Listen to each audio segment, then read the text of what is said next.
Hello, my fellow Earthlings. Welcome to Femme, where we discuss all things finance and empowerment. If this is your first time here, welcome. I'm happy to have you here. If this is not your first time here, welcome. I'm happy to have you here. Cheers. So as you can tell by the title of this video, I'm gonna talk about self-love today, and I really want to talk about how much of a scam it really is. I think the way that it is marketed in the Western world in general and in the US in particular invites a lot of unhealthy behaviors, and for me personally, I have decided to opt out of the whole self-love movement. Of course, I'm going to tell you why, but I'm also going to offer some alternatives in case you would like to do something different. Before I go any further, although I don't really think this needs saying, I realize that that's not the case, so I'm going to say it. My word is not law. You don't have to listen to anything that I say, and you don't have to agree with anything that I say either. I am speaking from my own experience, and I'm speaking from trial and error in my own life. What I'm saying is true for me. That doesn't necessarily mean it's going to be true for you.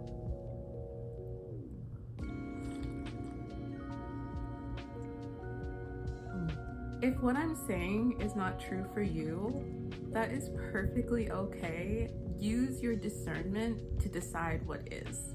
However, I do feel in my spirit that this is a video that I need to make because I feel like it's going to apply to someone besides me. So if that is you, if it applies to you, you're welcome. So let's get into it. Grab your tea, grab a blanket, grab whatever you need to feel comfortable, and let's talk. So what I have found in my own experience when it comes to self-love is that, first of all, the idea creates delusion.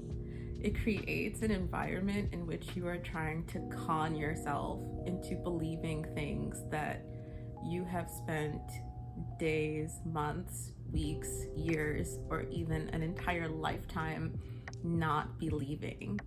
So picture this for a moment. You have spent your entire life struggling with self-loathing, self-hate, low self-esteem, and now you are being asked to completely flip that thinking on its head and to quote-unquote love yourself. That is only going to create cognitive dissonance within your mind because you have spent so much time thinking the exact opposite. And just to digress for a moment, self-hate is delusional too. Because when you think about it, how much of an absolute demon do you need to be to believe that you are so disgusting and unlovable and absolutely horrendous to be around that you deserve all of the hate that you give yourself? How many horrible people walk around this planet with little to no self-awareness about how horrible they are and still sleep peacefully at night? Meanwhile, you, the viewer of this video, if you've clicked on it, you're probably trying to love yourself more. You are in a place where you believe in your mind that you are worthy of hating, and that is delusional.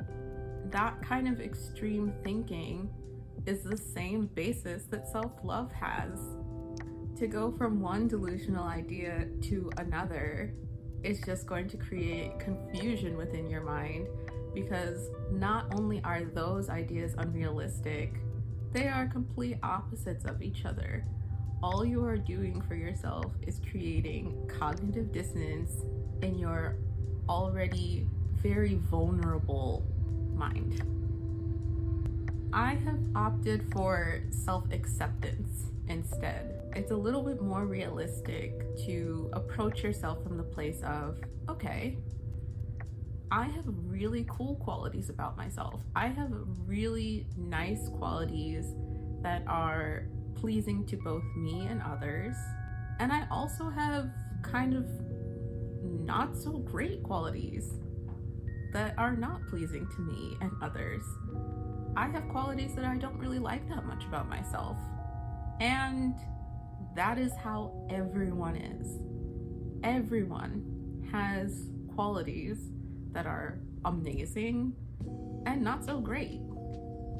Both can exist within a human being, and both do exist within human beings. Personally, I think it is a lot more productive to go about the route of looking at yourself very honestly, assessing what your qualities actually are, and accepting them as is, instead of trying to convince yourself that now you love yourself. That is a leap that not many people can make. So I'm not going to try to make it.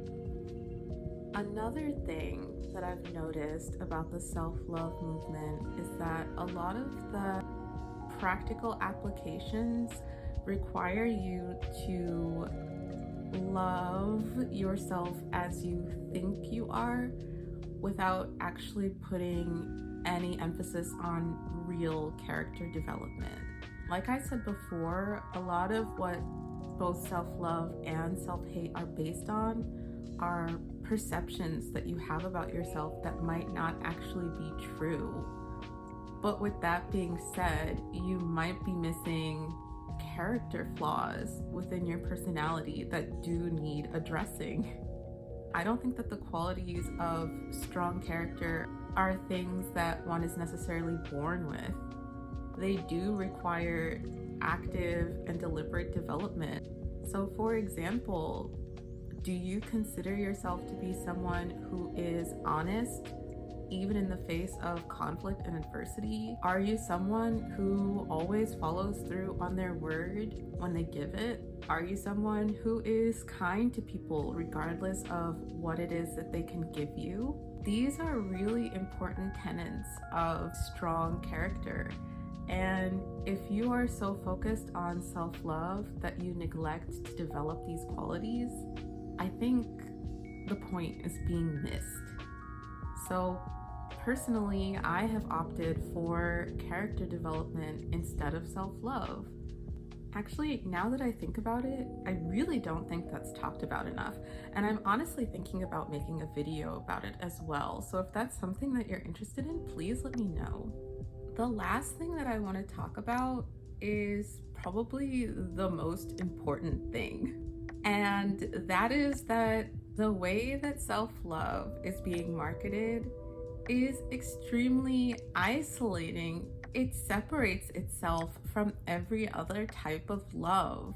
I've noticed that people will say things like, you can't love others if you don't love yourself, or if you're failing in your relationships, you need to stop having them and just like focus on yourself for a while. And I think that it is a very dangerous thought to try to separate love of self from love of others, from love of your hobbies and passions, from every other kind of love that exists, because I believe that they are all one and the same. I think that focusing on only one basically misses the point of loving in the first place. Like, yeah, you love yourself, but can you walk into a room of strangers and feel confident that you can not only be seen and heard in that room, but you can get along with the people in it and even possibly make new connections?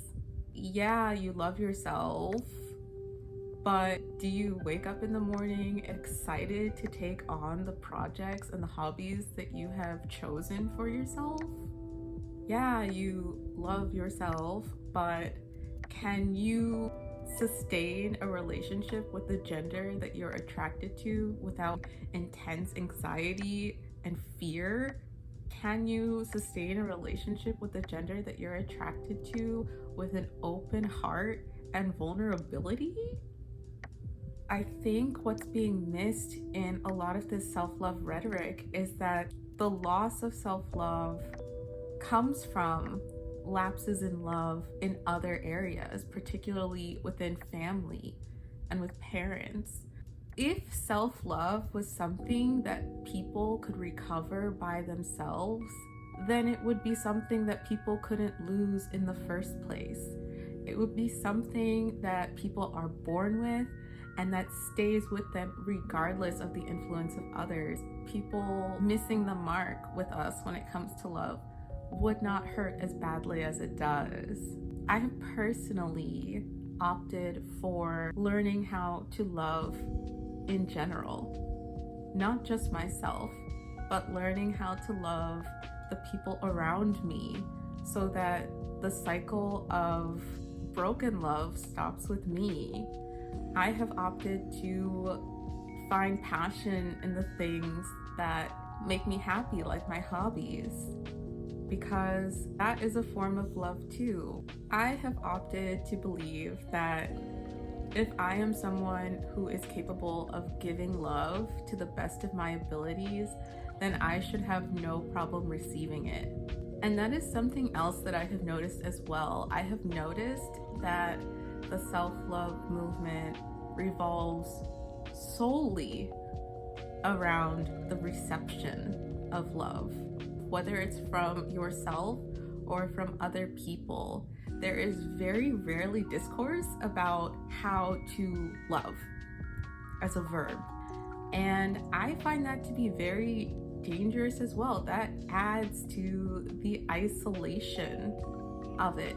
If you are so focused at all times on whether or not you are receiving love and not your capabilities of actually giving it, that is going to create a level of self-absorption that is going to isolate you even further from other people. Considering that the reason why you are trying to love yourself more is to convince yourself that you are worthy of loving relationships with others, that does not feel like an appropriate path to take. If I want to learn how to be around people, I should do that by being around people. And if I want to learn how to love and receive love, I should do that by loving. Well, that's it for this video. Thank you so much for watching it all the way through. If you liked the video, please like, comment, and subscribe down below. And if you didn't like the video, honestly, I would love to know why. I'd love to have a discussion about it. So please tell me your ideas in the comments too. I'm looking forward to hearing everything that you all have to say. My ears and my heart are always open to you all. Have an awesome day. Bye-bye.